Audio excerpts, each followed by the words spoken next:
Саламатсыздар, құрметті тыңдаушылар. Біз қазір Алтын Ордадан сөйлеп тұрмыз. Это Бозарық, Старый. Бұл жерде біздің клиникамыз жайғасқан, клиника Абдувалиев, я профессор Абдувалиев.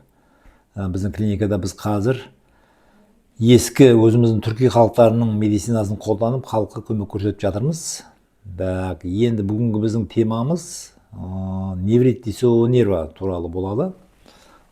Неврит деген воспаление, лицевой нерв деген адамның жүз нерві. Бұл жетінші пара болып есептеледі. 12 пара черепной мозговой нерв бар. Соның бұл жетінші парасы.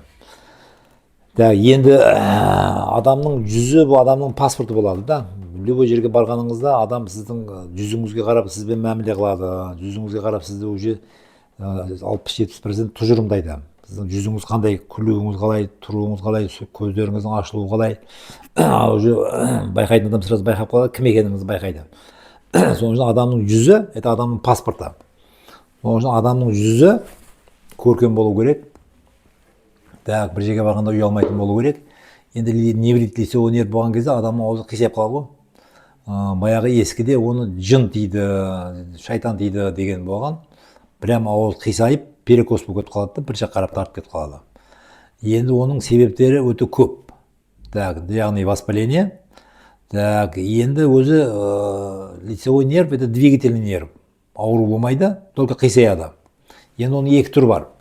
Центральный түрі бар, перифизик түрі бар. Центральный деген уже мияның ішінен пайда болады. Ол инсульттың әрекеті уже. Ауыз қисайған кезде центральный болса, обязательно қорқу керек. Ол инсульттың бірінші белгісі болады. Инсульт дегені скоро наступает инсульт. Скоро уже адамның қол-аяғы істемеуге кірісіп кетіп қалады да. Есть просто периферийский нерв, неврит. Периферийский дегені ол нервтің шыққан жерінен кейін воспаление болады. Оның неврит лицевого нерва екі түр болады. Центральный и периферийский.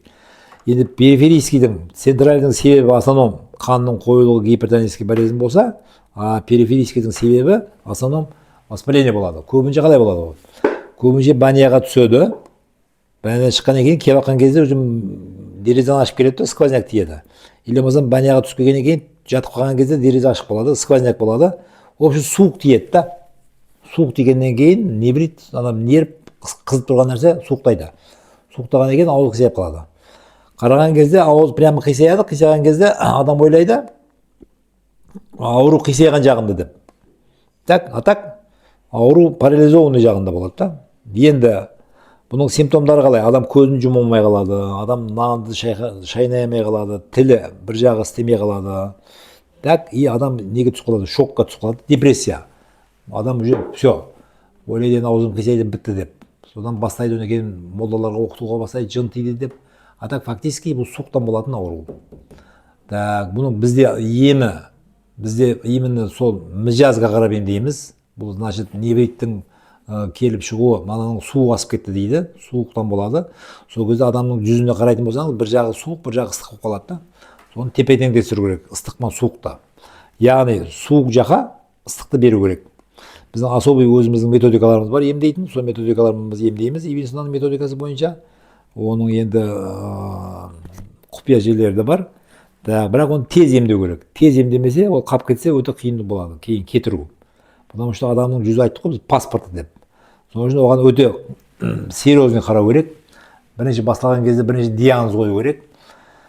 Оның центральный ма, периферийский ма екенін ажыратып алу керек. Егер центральный болатын болса, ол бізге болмайды, потому что оны реанимацияға бару керек. Это инсульт, острый инсульт, это реанимационный больной, біздің тірлігіміз емес. Периферийский именно бізге қарайды. Бізге келеді адамдар невритпенен көп 5 жылдық, 6 жылдықтар түзелмегендер. Бізге қаншалық тез келсе, соншалық тез эффект болады. Так, основном 2 курс, 3 курс дейіледі. Біреуде 1 курстың өзінде жақсы өтіп қалады.